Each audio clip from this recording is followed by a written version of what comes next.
I am here to protect my wife from a mistake. You brought her here? Marissa.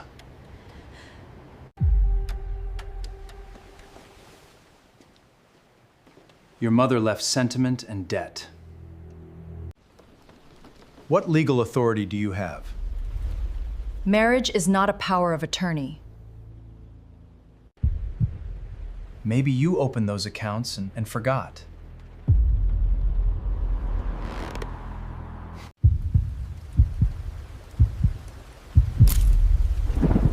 No, not this time.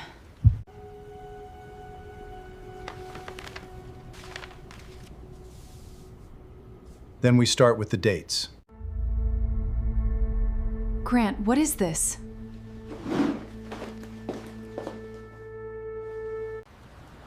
I did not open those accounts. You're confused, Audrey.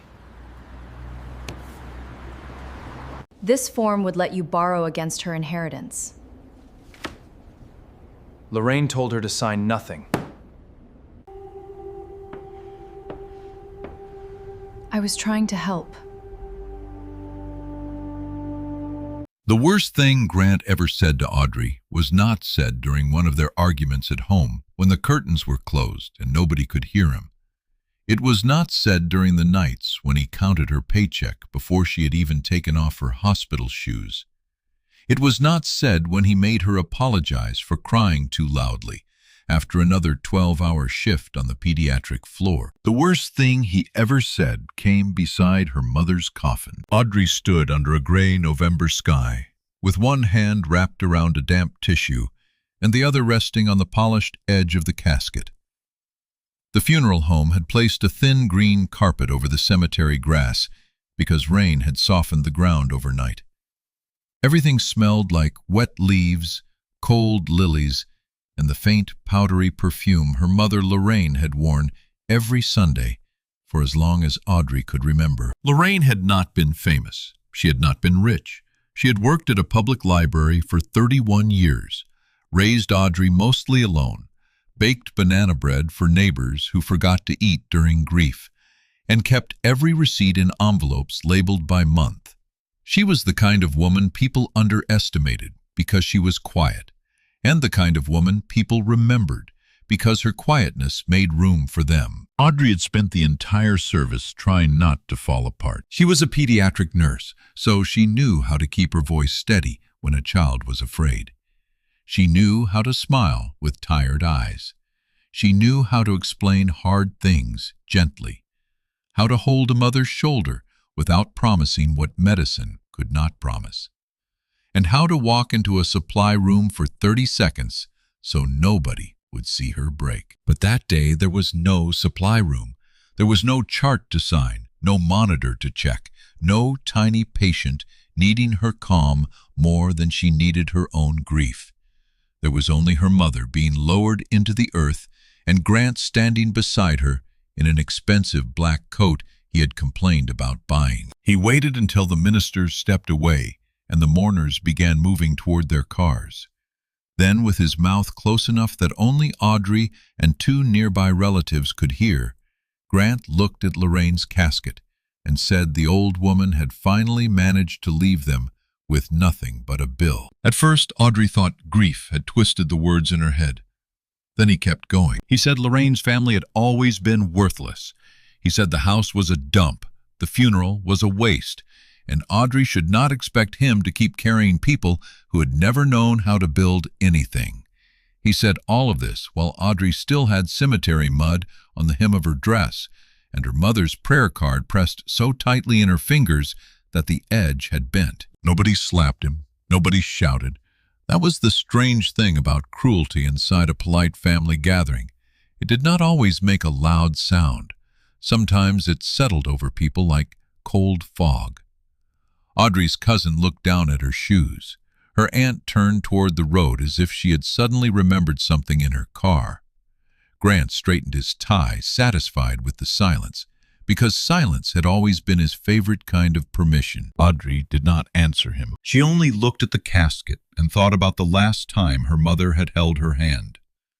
Lorraine had been thin by then, her skin almost translucent under the hospital lights, but her grip still had that old library firmness, the grip of a woman who knew where every lost thing belonged. She had pulled Audrey close and asked her to promise one thing, not to mistake endurance for love. At the time, Audrey had lowered her face and cried into the blanket because she knew exactly why Lorraine had said it. She also knew she was not ready to answer. Grant had not always looked like the sort of man who would insult a dead woman at her own funeral. When Audrey first met him, he had been charming in a bright, practical way. He remembered names, opened doors, sent flowers to the nurse's station, and spoke to Lorraine with the warm confidence of a man who understood the value of winning a mother first. He worked in private lending then, or at least that was how he described it. The job sounded impressive enough when he explained it at dinner. He helped people unlock capital. He consulted on risk. He knew bankers, developers, and men who wore watches heavy enough to look like small weapons. Audrey did not understand all of it, but she understood how he made her feel in the beginning. Seen, chosen, lifted above the ordinary exhaustion of double shifts and grocery coupons. Lorraine had been courteous, but careful. She noticed that Grant corrected Audrey's stories before Audrey finished telling them. She noticed that he ordered for her at restaurants and then laughed when Audrey said she wanted something different. She noticed how often his compliments came with a hook hidden inside them. A dress looked good because it covered the wrong places. A promotion was nice because maybe it would help with real bills. A day off was sweet because Audrey could finally catch up on the house. Audrey noticed those things too, but love has a way of turning warning signs into chores. You tell yourself you can work on them later.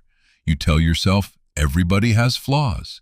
You tell yourself he is under pressure. He had a hard childhood. He just wants the best for you. He worries because he cares. By the second year of their marriage, Grant handled all the accounts. He said Audrey was too tender-hearted with money, and maybe she believed him because she had always been tender-hearted with everything. He moved her direct deposit into a joint account. He canceled the credit card she had used since nursing school and replaced her with one he could monitor. He kept the passwords. He said financial privacy was how couples became enemies.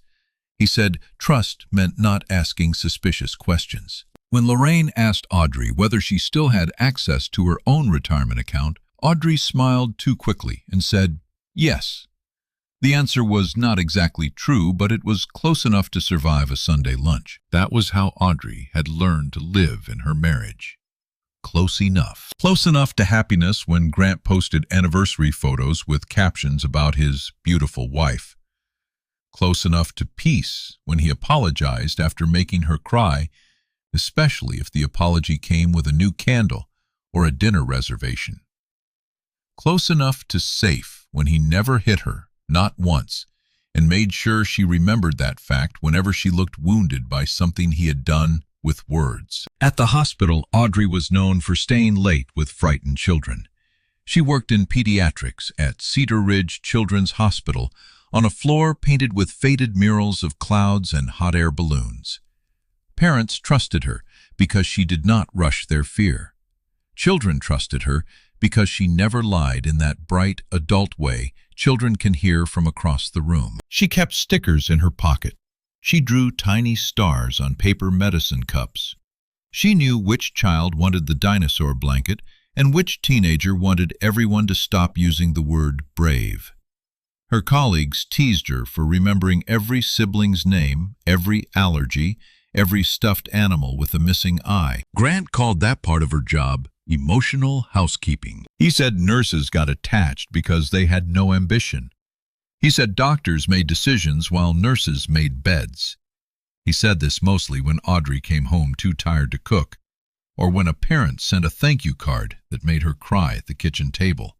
He could not stand gratitude that did not pass through him. Lorraine saw more than Audrey wanted her to see. In the last year of her life, as illness narrowed her world to appointments, pill organizers, and quiet afternoons in a recliner. Lorraine began keeping a blue folder in the bottom drawer of her desk. Audrey thought it held insurance forms. Grant thought Lorraine had nothing worth opening a drawer for. That was his first mistake. His second mistake was believing that women who spoke softly did not keep records. Grant's life had started cracking months before the funeral, but Audrey did not know the shape of it yet. She knew he had become sharper. She knew he checked his phone in the hallway and turned the screen down when she entered the room. She knew he had begun talking about opportunity with the hungry tone he used when he wanted something risky to sound responsible. He had invested in a private real estate pool that promised fast returns and delivered silence. He had borrowed from 2 business acquaintances who did not send friendly reminders. He had used one credit line to pay another. He had begun betting on short-term markets in the middle of the night, sitting at the kitchen island in the blue light of his laptop while Audrey slept before another shift. By summer, he owed more than $200,000. By autumn, he had stopped looking for a way out and started looking for a person to use as the door. Audrey's name was clean. Her credit was good because Lorraine had taught her to pay boring bills on time and fear easy money. Her salary was steady. Her identity documents were easy for Grant to reach because he had organized the household files himself, labeling the folders in his neat block letters, making a performance of being the responsible one. He opened the first loan with her social security number and a digital signature, then a consolidation line, then a medical credit account claiming household expenses and unpaid treatment costs. He used an email address Audrey had never seen, one letter different from her real one.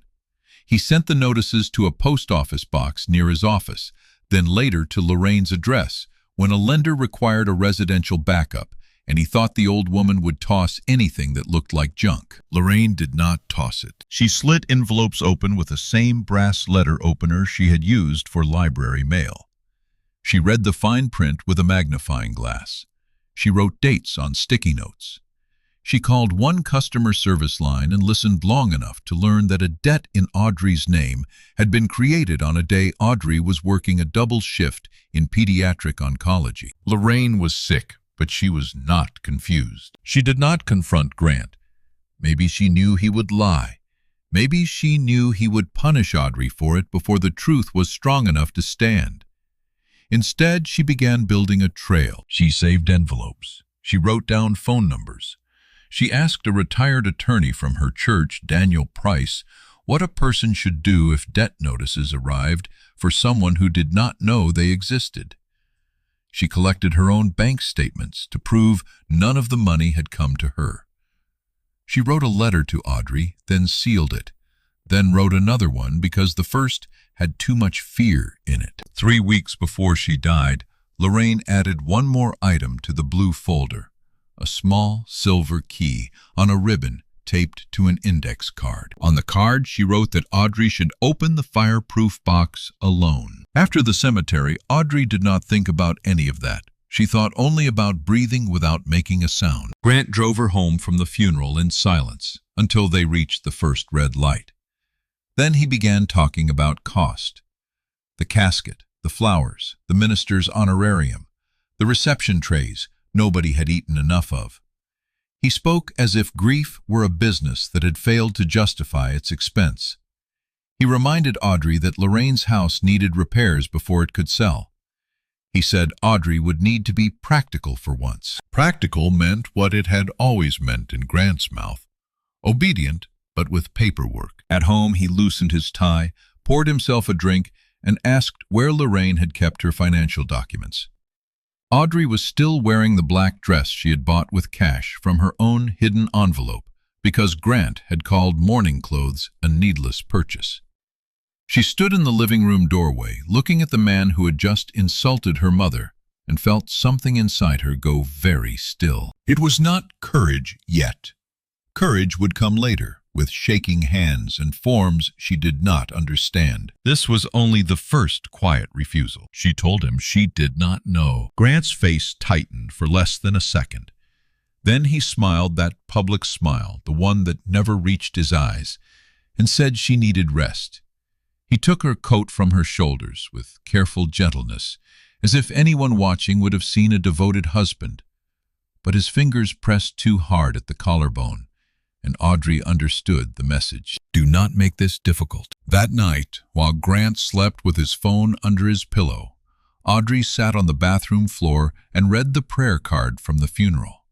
Lorraine's picture was on the front, smiling in a blue sweater, her hair pinned back with the pearl clip Audrey had given her years earlier. On the back was a verse about shelter. Audrey traced the letters until they blurred. The next morning she went to Lorraine's house alone. The house stood on Marigold Lane, a small white place with green shutters, a sagging porch rail, and one stubborn rosebush that still tried to bloom even after frost. Grant had always hated the house. He called it a museum of small thinking. Lorraine called it paid for. Inside, everything waited with the strange patience of rooms after death.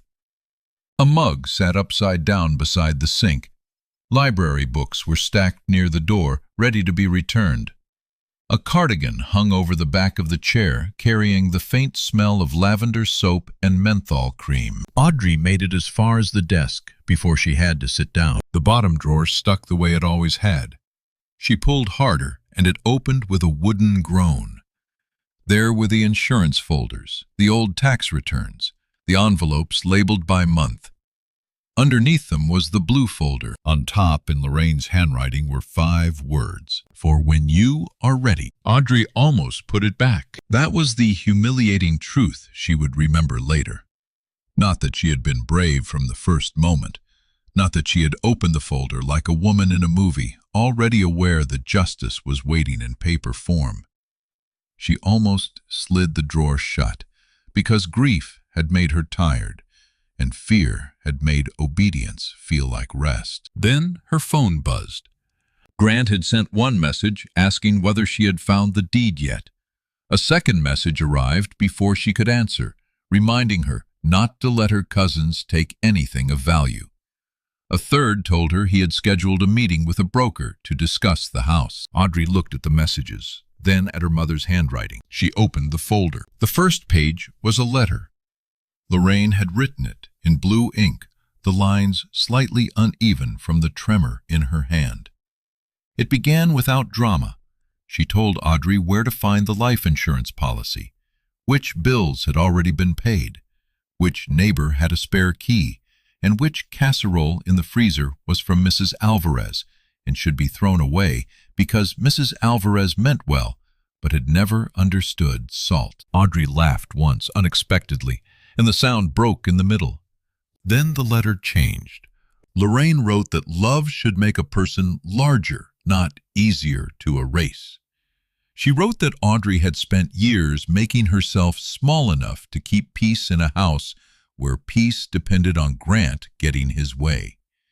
She wrote that she had no right to order her grown daughter out of a marriage, but she had every right, as her mother, to leave a lantern near the door. Under the letter was the key. The fireproof box was in the hall closet behind old board games and a bag of Christmas bows. Audrey carried it to the kitchen table. Her hands shook so badly that the key scraped the lock twice before it turned. Inside were envelopes, a flash drive, a list of phone numbers, and copies of debt notices in Audrey's name. At first, the numbers did not mean anything. They were too large to belong to her life. 48,000, 72,000, 19,000. A line of credit with a balance that made the room tilt. A collection notice, warning of legal action. A repayment schedule tied to a bank account she did not recognize. Audrey read her own name again and again, waiting for it to become someone else's. It did not.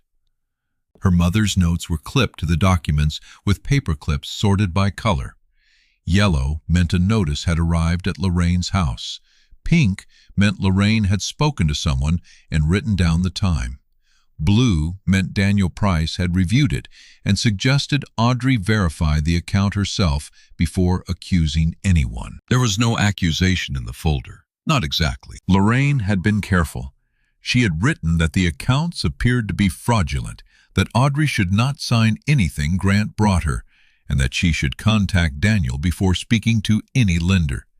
She had included a blank identity theft affidavit printed from a government website, a list of credit bureaus, and a note reminding Audrey to breathe before dialing. That note undid her. Audrey lowered her forehead to the kitchen table and cried in the house where she had learned to write out fevers, thunderstorms, exam results, and heartbreak. She cried because her mother had been dying and still trying to protect her. She cried because the debt notices were terrifying. She cried because part of her was already preparing to explain them away for Grant. That was how deep the habit went. Even with the paper in front of her, even with the dates and account numbers and her mother's shaking handwriting, some trained part of Audrey's mind whispered that there had to be a misunderstanding. Grant would never do something that reckless. Grant would never risk her license, her credit, her name. Grant controlled, criticized, belittled, and cornered. But surely there was a line. Then she saw the date on the largest loan. It had been opened on September 14th at 9:42 in the morning. Audrey knew where she had been on September 14th at 9:42 in the morning. She had been in room 412 at Cedar Ridge, changing the dressing on a 6-year-old named Mateo, who had asked whether scars were just skin remembering. Audrey had written the line down on a sticky note afterward because some children said things adults spent decades trying to learn. The loan application showed her digital signature from a device in Grant's office building. Audrey stopped crying. The nurse in her returned first. Not the wife, not the grieving daughter, the nurse. She lined up the papers by date. She made a list. She put the most frightening documents in the order they had arrived. She photographed each one with her phone and emailed copies to the private account Grant did not know existed, the one she had created years earlier to receive continuing education certificates. She did not call Grant. She did not answer his next message. She did not touch the flash drive yet. When she finally left Lorraine's house, she carried the blue folder under her coat, like a wound she did not want the wind to touch. Grant was waiting in the kitchen when she came home. He had made coffee, which meant he wanted control to look like kindness. He asked what had taken so long. Audrey said there were many papers. He asked whether the deed was clear. Audrey said she needed to speak to Daniel Price before doing anything. That was the first time she used the attorney's name. Grant's expression changed. Only briefly. A blink held too long, a finger tapping once against the mug. Then the smile returned, thinner than before. He said small-town lawyers were parasites, and Lorraine had probably let some church friend fill her head with nonsense. He told Audrey he could handle the estate faster. He said she was vulnerable and people would take advantage of her. Audrey almost laughed. People already had. Over the next few days, Grant became gentle in a way that frightened her more than his anger. He rubbed her shoulders while asking about the house. He brought dinner home and watched her eat as if patience were a strategy. He spoke of fresh starts, debt consolidation, and using Lorraine's property wisely. He said grief made people sentimental, and sentimental people lost money. Audrey had spent years thinking Grant's control was like weather. Unpleasant, but something she had to live under. Now she began to see the machinery inside it. He was not irritated by her questions because she was emotional. He was irritated because questions threatened him. He was not protective of her finances because she was careless. He was protective of access. He had not dismissed Lorraine because Lorraine was poor. He had dismissed her because he believed poor people could not defend what they noticed. At work, Audrey moved through the pediatric floor with the folder locked in the trunk of her car. She checked medication doses. She comforted parents. She helped a little girl decorate her IV pole with paper butterflies. Every ordinary task felt unreal, as if she were living two lives, separated by automatic doors. During lunch, she sat in the staff break room without opening her food. Tasha, the pediatric social worker, noticed. Tasha had a gift for seeing what adults tried to hide. She did not pry, not at first. She only sat beside Audrey and slid a napkin toward her, because Audrey had been twisting one into pieces. The kindness nearly made Audrey confess everything. Instead, she asked a smaller question. She asked what someone should do if they discovered accounts in their name they had not opened. Tasha did not gasp. She did not demand a story. She took out a pen and wrote down 3 things: freeze credit, file a report, call a lawyer before speaking to the person who might be involved. Then she looked at Audrey with a softness that carried no pity and said that documents were safest when more than one trustworthy person knew they existed. That afternoon, Audrey called Daniel Price from the hospital chapel. The chapel was small, with 6 chairs, a wooden cross, and the box of tissues that had been refilled so many times the cardboard had gone soft at the corners. Audrey sat in the back row under a stained glass panel of blue and gold and listened while Daniel told her that Lorraine had been worried but had not wanted to move without Audrey's consent. He did not sound surprised by the debts. That hurt in a new way. Daniel asked Audrey to bring the folder to his office the next morning. He told her not to confront Grant. He told her not to sign anything. He told her to change every password she could reach, starting with her email and payroll access. He told her to consider staying somewhere else if Grant became volatile. Audrey said Grant had never been physically violent. Daniel was quiet for a moment before saying that stolen identity was violence against a person's future. The sentence stayed with her. That night, Grant put a document in front of Audrey after dinner. He had printed it on heavy paper and highlighted the signature line. He said it was a simple authorization allowing him to speak with the estate broker and assess options for Lorraine's house. He said it would reduce stress. He said Daniel Price would only slow things down and bill her for grief. Audrey read the page. Before the folder, she might have signed just to end the conversation. Before the funeral, she might have believed that marriage required surrendering the parts of herself Grant found inconvenient. But the document had language about financial authority, property evaluation, and secured borrowing. It was not simple. It was a door with wallpaper over it. She said she needed time. Grant stared at her. The house seemed to hold its breath. The refrigerator hummed.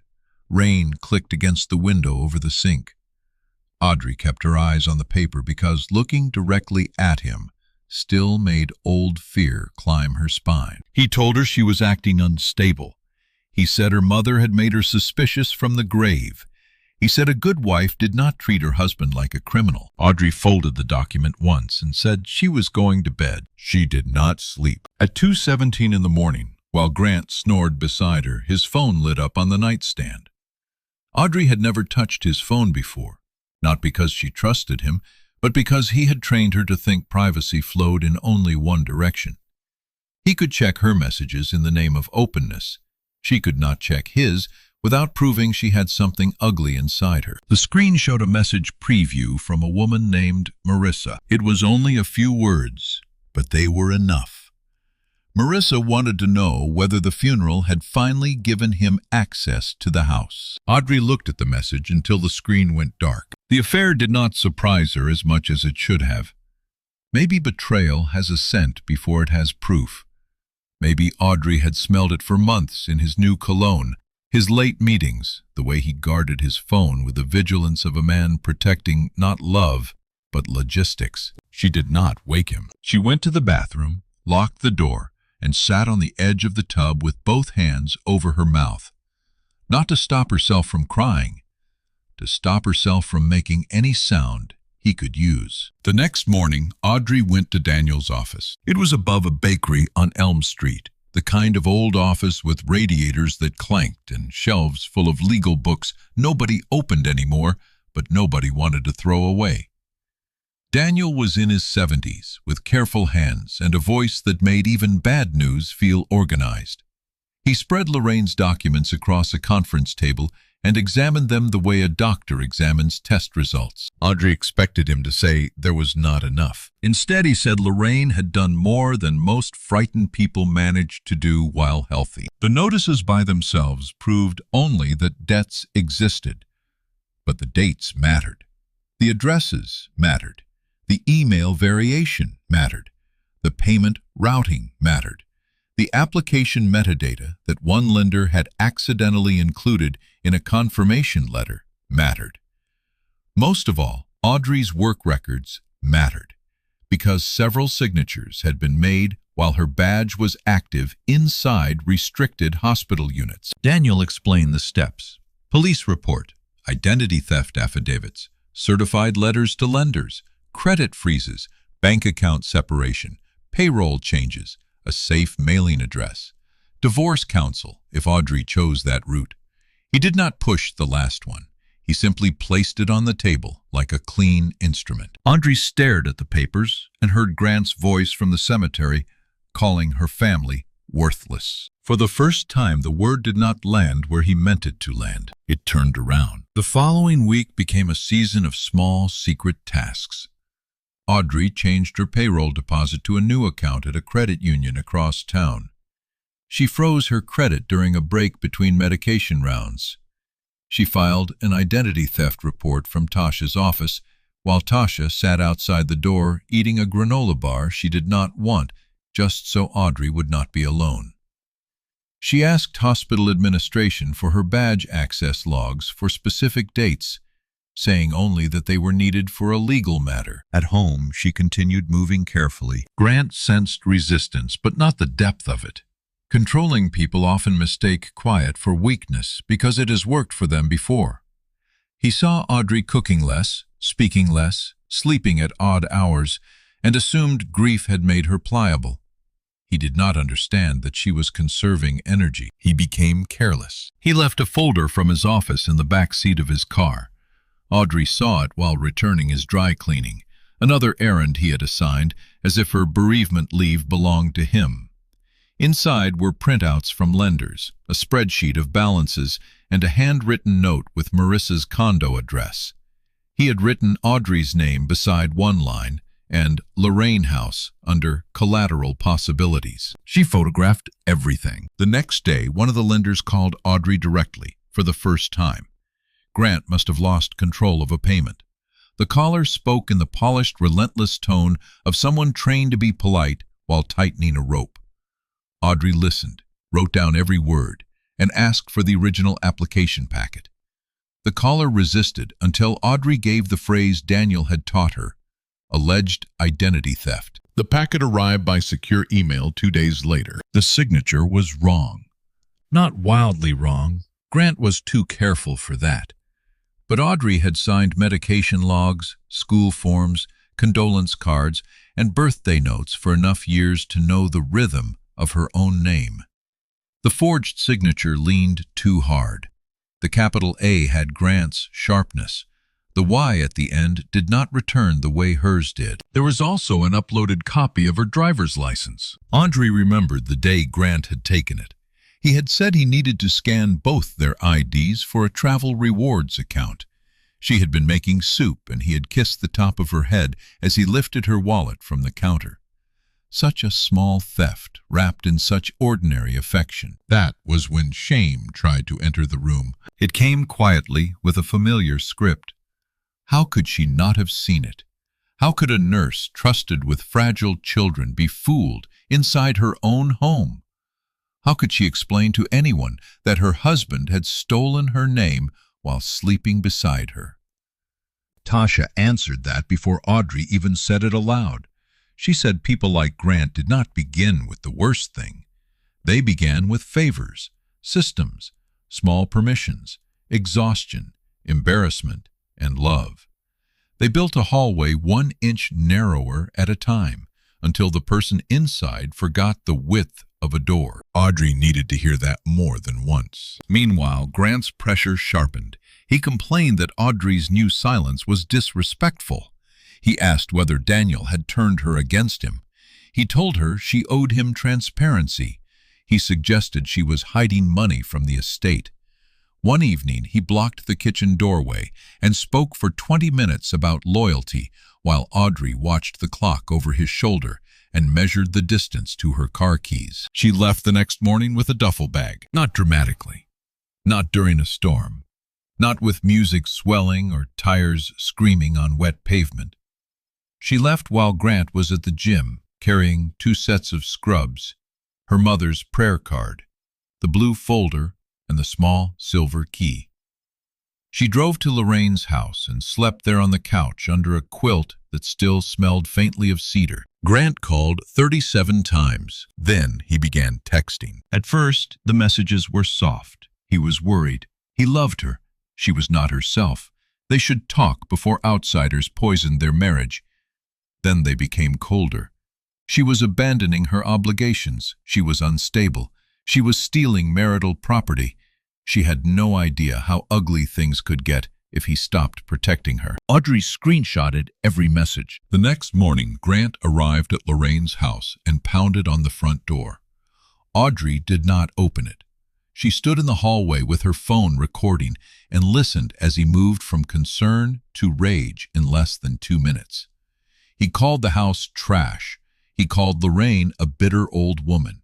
He said Audrey would come crawling back when the debt collectors found her. That last sentence would matter later. At the time, it made Audrey's knees weaken. Mrs. Alvarez, the neighbor with the questionable casseroles and excellent hearing, stepped onto her porch and asked whether Audrey wanted her to call someone. Grant saw her lowered his voice and left, with his coat collar turned up against a wind that had nothing to do with weather. That was the first witness who saw the private Grant leak into daylight. A week later, Daniel called Audrey into his office for a meeting that changed the center of the story. Lorraine had not left a large estate. Grant was right about that in the narrowest, ugliest way. There were no hidden millions, no secret investment account, no dramatic fortune waiting behind the wallpaper. There was a paid-off house in need of repairs, a modest life insurance policy, a savings account built slowly from library wages, and a trust Lorraine had created after her diagnosis. But Lorraine had written the trust with astonishing care. The house and insurance proceeds belonged to Audrey alone, protected as separate inheritance. Grant had no authority over it, no management rights, no access through marriage, and no claim unless Audrey willingly gave him one. The trust also reserved a portion of the funds for a purpose Audrey did not expect. Lorraine wanted the house on Marigold Lane to become temporary lodging for families with children receiving long-term care at Cedar Ridge. Audrey read that clause 3 times. Lorraine had never told her. Maybe she knew Audrey would have protested, worrying about cost, permits, and the cracked porch rail. Maybe she wanted the idea to arrive after grief, when Audrey could understand it not as another responsibility, but as an answer to what both of them had spent their lives doing. The house Grant called worthless was meant to shelter parents who slept in vinyl hospital chairs because motel rooms were too expensive. Audrey covered her mouth with one hand. Daniel said Lorraine had named it the Lantern Room in her notes, though the legal name could be changed later. The phrase came from her letter, a lantern near the door. For several minutes, Audrey could not speak. Then Daniel gave her the rest of the news. Because Grant had tried to pressure her into signing authority over the house, and because the fraudulent debts appeared connected to an attempt to use the inheritance as repayment, Daniel had referred her to a family law attorney and a financial crimes investigator. The lenders had begun internal fraud reviews. Cedar Ridge had produced badge logs confirming Audrey had been inside the hospital at the times several applications were signed. The paper trail was becoming a road. Grant did not know that yet. He still thought the story was about control. He thought if he could scare Audrey, embarrass her, exhaust her, or make her feel guilty enough, she would sign whatever he needed and return to the shape he had carved for her. So he made his third mistake. He tried to humiliate her in public again. It happened at Lorraine's estate meeting in Daniel's office 2.5 weeks after the funeral. Grant arrived without being invited, wearing a charcoal suit and the offended expression of a man who believed doors were only locked for other people. With him was a younger woman in a camel coat, introduced as a financial consultant from his office. Audrey knew her before Daniel said her name, Marissa. Grant did not look ashamed. That was almost impressive. He looked energized, as if bringing his affair partner into the room under a professional title proved Audrey was too emotional to object. Audrey sat at the conference table with Daniel on one side and her divorce attorney Renee Cho on the other. The blue folder lay closed in front of her. Grant glanced at it and smiled. He began politely. He said he was there to protect his wife's interests. He said Audrey had been fragile since Lorraine's death. He said the family had no meaningful assets, only a deteriorating house and sentimental confusion. He said he was prepared to help resolve matters before Audrey made decisions she would regret. Then, because cruelty hates silence, he could not stop himself. He said Lorraine had filled Audrey's head with small dreams. He said some families pass down businesses and investments, while others pass down recipes, grudges, and dust. He said Audrey was a good nurse, but not equipped for legal or financial complexity.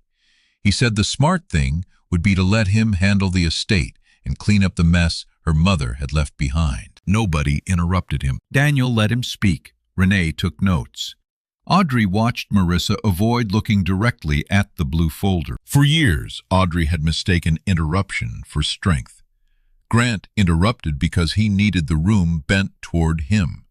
Lorraine rarely interrupted because she listened for the part people revealed when they believed they were winning. Audrey let Grant finish. Then Daniel asked whether Grant had brought any legal authorization to represent Audrey's interests. Grant said marriage was authorization enough. Renee gently corrected that. Grant's jaw tightened. He shifted tactics. He said there were debts Audrey had failed to disclose, debts that might affect the estate, debts he had been heroically trying to manage. He suggested with the sadness of a man performing disappointment that Audrey's grief had made her financially reckless.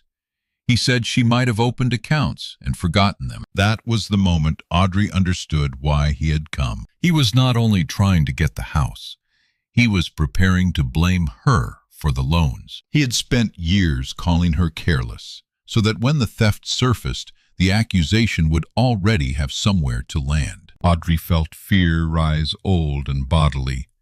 Her pulse beat in her throat. Her hands went cold. For a second she was back at the cemetery, mud on her hem, Grant's voice folding her family into one word: worthless. Then she touched the silver key in her pocket. Daniel opened the blue folder. He did not make a speech. That would have given Grant something to fight. He simply placed copies of the largest loan application on the table, then Audrey's badge access report from the same date, then the lender's routing information, showing the funds had gone into an account connected to Grant's consulting company. Grant looked at the papers with the expression of a man watching the floor identify him. Renee placed a second application beside the first. This one used Lorraine's address as the mailing address. Attached to it was the envelope Lorraine had saved with a postal mark clear and Daniel's dated note clipped to the corner. Grant said the documents proved nothing. Daniel agreed that documents needed proper investigation. Then he added that the investigation had already begun. The room changed temperature. Marissa stood as if she had remembered an appointment. Grant told her to sit down without looking at her. She did not. Audrey had imagined this moment many times during those sleepless nights at Lorraine's house. In her imagination, she was sharp. She said perfect words. She exposed him with a sentence so clean that everyone in the room understood her pain. But real life did not make her eloquent. It made her tired. So she said the only thing she needed to say. She said she had not opened those accounts. Her voice shook, but it did not break. Grant called her confused. That was his fourth mistake, and perhaps the most revealing one. Even with documents on the table, even with attorneys watching, even with the money trail beginning to glow around him, he reached for the oldest tool he had. He tried to make Audrey doubt her own mind in front of people who had come prepared to believe evidence. Renee slid Grant's printed authorization form across the table, the one he had tried to make Audrey sign at dinner. She pointed to the secured borrowing language. She asked why a grieving wife, supposedly too fragile to understand money, had been handed a document that would have allowed her husband to explore borrowing against her separate inheritance. Grant said he had been trying to help. Daniel placed Lorraine's letter beside the form. Not the private parts. Audrey kept those.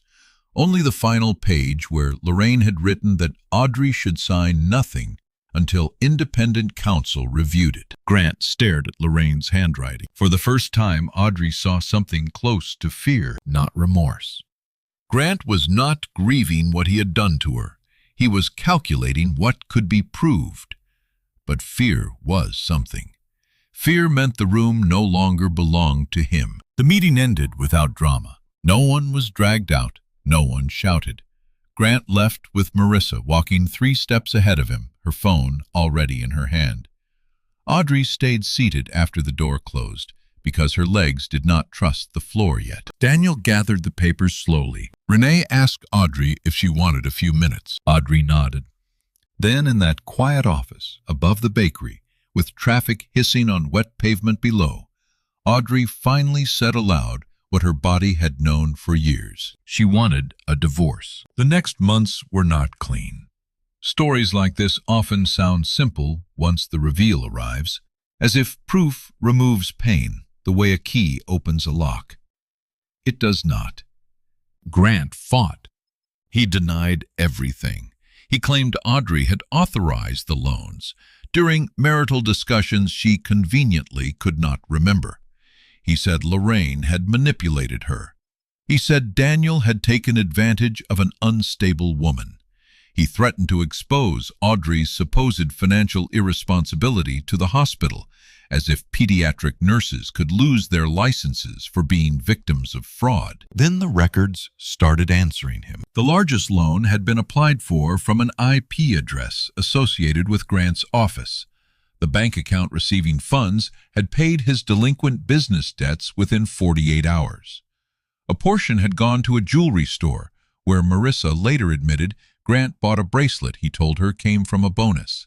Another portion had paid overdue invoices connected to the failed real estate pool. One application had included Audrey's employment information, copied from a pay stub Grant had taken from their home printer. Another had used a phone number registered to a device Grant carried. The forged signatures were reviewed. The credit bureaus opened disputes. Lenders, suddenly much more polite, requested sworn statements. The police report moved slowly at first, then faster when the Financial Crimes Unit connected the loan proceeds to Grant's business account. Audrey learned a new language that winter. Charge-off, affidavit, restitution, temporary order, discovery, fraudulent conveyance. Words that sounded cold until she understood each one was a small wall between her and the life Grant had tried to build out of her name. She also learned how many ordinary systems make abuse easier when one person controls the mail, the passwords, the accounts, and the story. There were days she hated herself for missing things. Days she found an old receipt and had to sit down because it proved Grant had been lying on a date she remembered being happy. Days she wanted to call him, not because she missed him exactly, but because fear has muscle memory.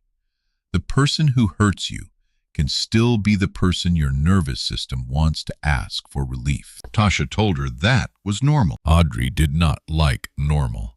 Normal felt insulting, but it helped. She kept working. That saved her in ways she did not expect. The pediatric floor did not care that her marriage had collapsed. Children still needed medication. Parents still needed translation between medical language and human fear. A little boy still wanted the red popsicle, not the purple one. A teenager still rolled her eyes while secretly keeping every sticker Audrey placed on her chart. The hospital gave Audrey a place where her hands knew what to do. One evening during a snowstorm, Audrey found the mother of a patient asleep upright in a chair with one shoe off and a hospital blanket slipping from her shoulder. The woman had been there for 9 nights. Her husband was driving back and forth from 2 counties away because they could not afford a hotel near Cedar Ridge. Audrey stood in the doorway and thought of Lorraine's trust, the cracked porch rail, the empty bedrooms on Marigold Lane, and the phrase, "the lantern room." For the first time, the idea did not feel impossible. It felt like instruction. While the legal case moved, Audrey began moving through Lorraine's house, room by room. Not as a daughter cleaning out the dead, but as a woman learning what her mother had been trying to hand her. In the linen closet, she found sheets sorted by size and labeled in masking tape. In the kitchen, she found recipes written with notes about which ones froze well for families under stress.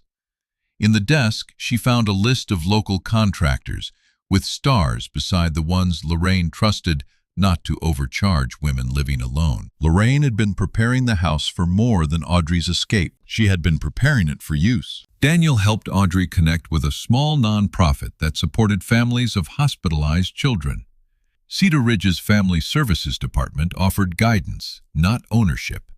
Mrs. Alvarez organized neighbors before Audrey even knew there was a meeting. A retired electrician repaired the front porch light at cost. Someone from Lorraine's church donated paint. Tasha found a grant for accessibility modifications. Nurses from the pediatric floor came on a Saturday with rollers, coffee, and the kind of jokes people make when they are trying not to cry in someone else's mother's hallway. Audrey kept Lorraine's bedroom closed until the last. When she finally opened it, she sat on the bed and read the private parts of the letter again.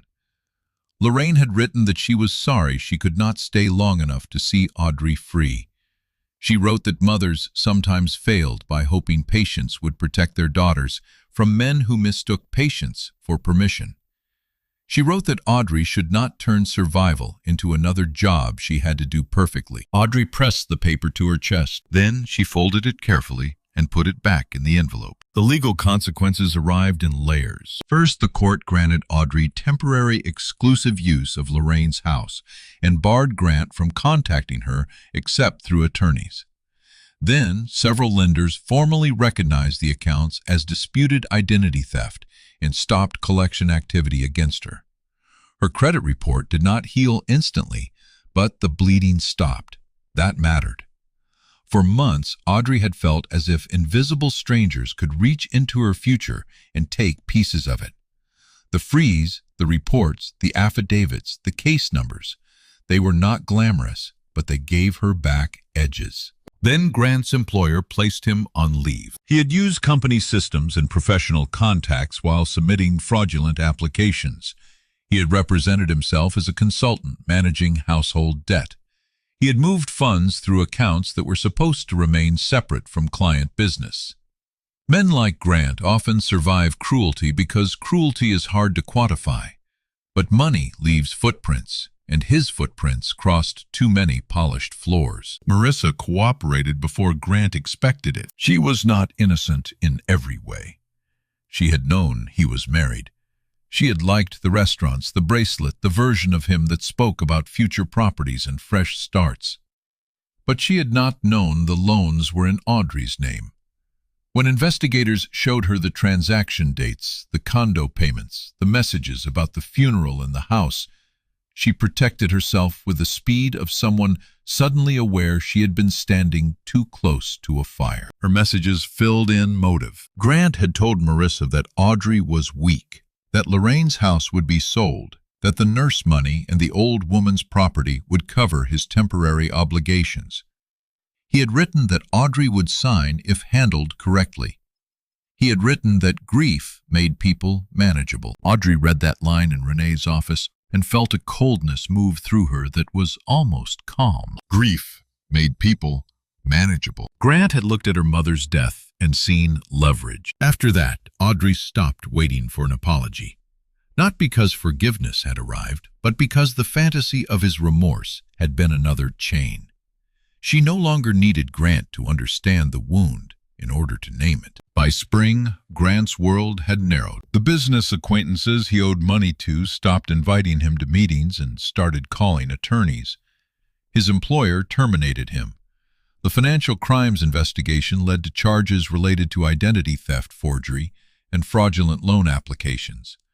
Some counts were negotiated later, as counts often are, but the public record no longer called it a misunderstanding. It called it what it was. He had stolen from his wife. At the divorce hearing, Grant appeared thinner, angrier, and badly dressed for the first time since Audrey had known him. Not poor. Grant would never allow himself to look poor if he could help it, but the polish had cracked. His shirt collar sat wrong, his eyes moved constantly. He did not look at Audrey unless he wanted her to feel the look. Audrey sat beside Renee with Lorraine's silver key in her coat pocket. The judge had already reviewed enough documentation to understand the outline. The fraudulent debts would not be assigned to Audrey in the divorce. Grant would be responsible for restitution not covered by lender reversals and settlements. Audrey's inheritance remained separate. The protective order continued. Grant's claims that Audrey had conspired with her mother to ruin him did not survive contact with dates, records, badge logs, bank transfers, and his own messages. There was no thunderclap when the judge spoke, only paper moving, a pen tapping. Grant's attorney, leaning toward him, with the tired posture of someone whose client had not listened in weeks. Audrey heard terms she had once feared and realized they now described a door opening. Dissolution, separate property, no contact, restitution, restored, name. When it was over, she walked out of the courthouse into sharp spring sunlight and did not know what to do with her hands. Tasha was waiting on the steps with coffee. Not flowers, not balloons, coffee. Audrey loved her for that. They sat on a bench across from the courthouse while traffic moved around them. Audrey expected to feel victorious. Instead, she felt hollowed out and strangely young, as if some part of her had been living under a heavy coat for years and did not know what temperature the world was supposed to be. Tasha said freedom often felt like exhaustion at first. Audrey believed her. The Lantern Room opened 4 months later. It did not open with a gala. Audrey refused that. There was no ribbon stretched across the porch, no donor wall. No speeches about resilience from people who liked the sound of the word more than the labor behind it. There was only a small gathering on a Saturday morning, with neighbors, nurses, Daniel, Renee, Mrs. Alvarez, 2 hospital social workers, and a local reporter who had been firmly told not to photograph any patient families without permission. The porch rail had been repaired. The shutters were still green. The rose bush had been pruned back until it looked severe, but new leaves had appeared along the stems. Inside, 2 bedrooms had been prepared for parents who needed a place to sleep between treatments. The kitchen shelves held labeled containers, tea, oatmeal, crackers, and the kind of soup that did not ask much of a tired stomach. A small desk near the window held a binder of resources, transportation assistance, meal programs, legal aid, counseling, credit repair, contacts, domestic abuse hotlines. Audrey had insisted on that last section, not because every family would need it, because some would. Because she knew what it meant to sit in a normal-looking room while your private life quietly collapsed. Because a person who comes looking for a clean pillow might also need a number they are not ready to call. On the wall near the front door hung a framed photograph of Lorraine in her blue sweater. Beneath it was a small plaque, plain and unpolished. It said that the house was given in memory of Lorraine Mercer, librarian, neighbor mother, and keeper of lanterns. Audrey stood in front of the plaque for a long time after everyone left. The phrase keeper of lanterns would have embarrassed Lorraine. She would have said it sounded too fancy. She would have asked whether anyone had checked the smoke detector batteries. But Audrey thought she would have touched the frame when nobody was looking. The first family arrived on a rainy Tuesday. Their daughter had leukemia. The parents had been sleeping in shifts in the hospital parking garage because they were ashamed to tell the social worker they had run out of motel money. Audrey was not working that day, but Tasha called her before giving them the key, asking if she wanted to be there. Audrey almost said no. She worried the moment would be too much. She worried she would turn her mother's gift into her own grief. Then she remembered Lorraine's note about not doing survival perfectly put on a sweater and drove to Marigold Lane. The mother of the child stood in the doorway with a plastic hospital bag under one arm and the stunned expression of someone offered rest after forgetting rest existed. The father kept thanking people too many times, as if gratitude might be required to keep the roof over them. Audrey recognized that fear, the fear that kindness could be withdrawn if you did not perform deservingness correctly. She showed them the kitchen, the bathroom, the clean towels, the phone numbers, the porch light. She told them the house was theirs for the week, and longer if treatment required it. She did not give a speech about Lorraine. She did not mention Grant. She did not turn pain into a tour. At the end, she handed the mother the silver key. Only for the stay, not forever. The original stayed with Audrey, but she had made copies on a ring with a small blue tag. The mother took it with both hands and stared at it as if it weighed more than metal. That night, Audrey returned to her own small apartment, the first place she had ever chosen alone. It was not impressive. The kitchen had one drawer that stuck. The bedroom window faced a brick wall.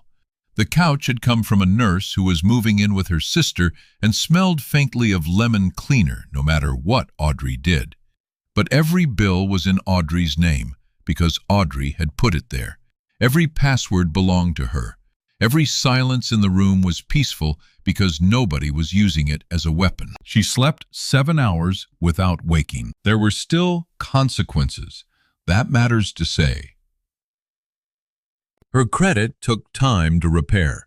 Some lenders dragged their feet even after the fraud findings. Certain collection letters kept appearing like ghosts that had not received the news. Audrey spent lunch breaks on hold case numbers written on sticky notes beside half-eaten yogurt. Divorce did not erase the years Grant had taken. Justice did not return Lorraine. Some mornings, Audrey still reached for her phone, expecting a message that would ruin the day. Healing was not a clean before and after photograph. It was more like learning the layout of a house after the lights came back on. Audrey joined a support group at Tasha's suggestion and hated the first meeting. She hated the circle of chairs. She hated the word survivor. She hated recognizing pieces of herself in other people's stories. Then a woman across the room described how her husband had taken out credit cards in her name and called it household management, and Audrey felt a door inside her open. After that, she went back. She learned to say financial abuse without flinching. She learned that control could wear a wedding ring, carry groceries, remember anniversaries, and still be control. She learned that not being hit did not mean not being harmed. She learned that stolen money could be counted, but stolen confidence had to be rebuilt in smaller units. One password changed, one account opened, one night's sleep. One honest answer to a friend. One morning when she drank coffee by the window and realized nobody knew where she was because nobody had the right to demand it. Grant's sentencing came the following winter. By then, Audrey had stopped measuring her life by his collapse. She attended because Renee said her statement mattered, and because Audrey wanted the court to hear her name in her own voice. Grant had accepted a plea that covered the strongest charges. There would be restitution probation conditions, a period of confinement shorter than some people wanted, and longer than Grant believed he deserved.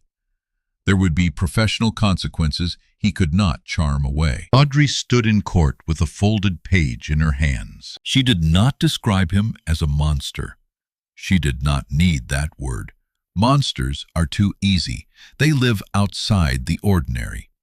Grant had lived in the ordinary places, a shared kitchen, a funeral, a bank, form, a phone plan, a marriage bed. He had used ordinary trust as material. She told the court that he had not only taken money, he had taken her name and used it as shelter for his lies. He had turned her mother's death into a financial opportunity. He had tried to make her look unstable so his crime could wear her face. Then she told the court about the family sleeping at the lantern room. Not because Grant deserved credit for what came after. He did not. But because Audrey wanted the record to show the difference between what he had tried to do with Lorraine's house and what Lorraine had actually made possible. Grant had seen collateral. Lorraine had seen a porch light. Grant had seen debt relief for himself. Lorraine had seen a tired parent needing a bed near a sick child. That was the inheritance. The judge listened. Grant did not look at Audrey during her statement. He looked at the table, his face tight with a kind of anger that still believed consequences were unfair when they happened to him. Audrey used to ache for that expression. She used to want to soften it, fix it, take the blame before the room became dangerous. This time, she let him carry it. Months later, Cedar Ridge held a small appreciation breakfast for the volunteers who kept the lantern room running. Audrey almost skipped it because hospital events made her nervous now. Praise still felt like a room asking something from her. But the pediatric floor insisted, and Mrs. Alvarez threatened to bring another casserole if Audrey did not come, which everyone agreed was too serious a risk. The breakfast was in a modest conference room near the hospital cafeteria. There were muffins, coffee fruit, and a projector nobody could make work. A few parents spoke not with polished speeches, but with the rough honesty of people who had slept in that house while waiting for lab results. One father said the porch light had become the thing he looked for after midnight. One mother said she had cried in the laundry room because there was detergent and nobody asking her to pay for it. Audrey sat in the back and twisted a napkin in her lap. Then Tasha stood up with a small frame. Inside was a child's drawing from a patient whose family had stayed at the house for 6 weeks. The drawing showed a white house with green shutters, a very large rose bush, and a yellow square of light in every window. Above it, in uneven letters, the child had written, "Lorraine's house helps moms sleep." Audrey laughed and cried at the same time, which was not graceful, but was honest. They hung the drawing in the hallway at Marigold Lane, lower than the framed photograph where children could see it. That evening, Audrey returned to the cemetery for the first time since the funeral. She had avoided it for almost a year. Not because she had forgotten Lorraine, but because the memory of Grant's words had stuck to the place. The green carpet, the wet leaves, the bent prayer card, the word worthless landing beside the casket like dirt thrown by the wrong hand. This time the cemetery was warm. Cicadas buzzed in the trees. Grass had grown thick over the grave.